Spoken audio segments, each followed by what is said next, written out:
I'm going to let you divide slimes infinitely, give the sniffer a nose, and turn the warden into a prison warden. But first I have to make villagers realistic. They now have to actually work at their workstations from 9 to 5, so you'll see farmers farming, librarians putting books away, and leatherworkers working with leather. After 5 p.m., they'll get to go home and enjoy some time with their family, but having them work 8 hours a day has increased productivity and made it so every villager has a ton of extra stuff to sell. So I added these marketing and sales villagers that help villagers sell stuff by placing ads around the village. You can actually break into the marketing and sales offices to steal these ads, which are like paintings, but instead of showing art, they show ads. And the more ads that exist in a village, the more consumption focused the villagers will become. So they'll work more hours to earn more emeralds to buy more items. And instead of valuing family time, they'll start valuing material goods and superficial beauty.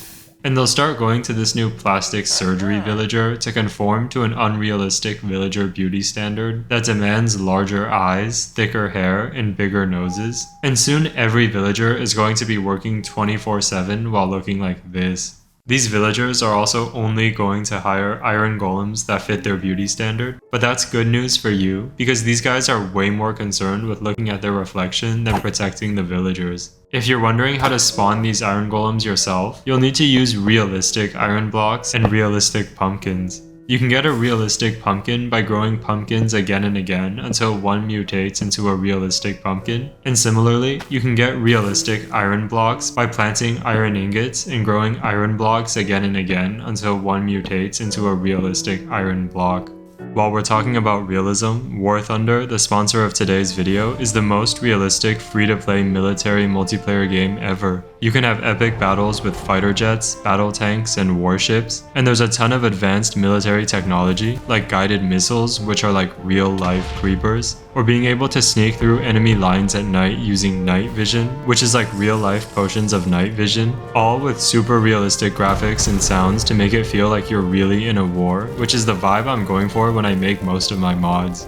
In the Leviathans update, there's the new Comanche stealth helicopter and the new legendary Yamato battleship, which is like a real-life giant boat. So if you want to battle it out from Africa to Alaska and explore the new look to these two classic maps, download War Thunder for free on PC, PlayStation, or Xbox using the link in my description. If you're a new player or haven't played in over 6 months, you'll get these special rewards. And you can also fight exciting battles in War Thunder Mobile, which you can download and play for free on iOS or Android using the link in my description. Now we're going to make slimes realistic. To start off with, I made it so that they get smaller and smaller every time you kill them, and at some point they'll be barely visible atom-sized slimes, and if you kill this one, you'll split the slime atom and cause a slime nuke, which is going to cover your entire world in slime. Sticky pistons are just stickier now, but blocks like wood and stone are now sticky wood and sticky stone, and if you use them to craft a stone pickaxe, it'll actually be a sticky stone pickaxe that picks up all the blocks it mines.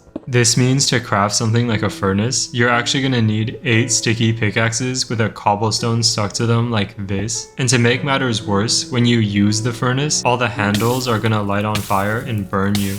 The good news is that all the mobs are slimed down and stuck too, so you might think you don't need to install my washing machine mod to get mobs stuck anymore. But you actually do, because you'll have to put every single block in your world in the washing machine to unslime it. Doing that to every block is pretty unemployed behavior, and even though all our villagers have jobs now, the warden is still unemployed, so I gave him a prison warden uniform and generated a giant prison structure in the deep dark so he could have a job. It's pretty easy to break out of a regular Minecraft prison, so I made the prison walls out of living skulk, and when you try to mine it, its mouth will scream, and this will alert the warden to come and lock you up. Now you have to go through the prison like a series of escape rooms. Like for example, you have to grow melons in the prison cafeteria to craft a melon block to escape. You have to unalive Diddy Kong to get a banana that activates a pressure plate door. And in the ball pit room that all prisons have, you have to stuff all the skulk mouths with a ball so they can't scream when you mine your way out.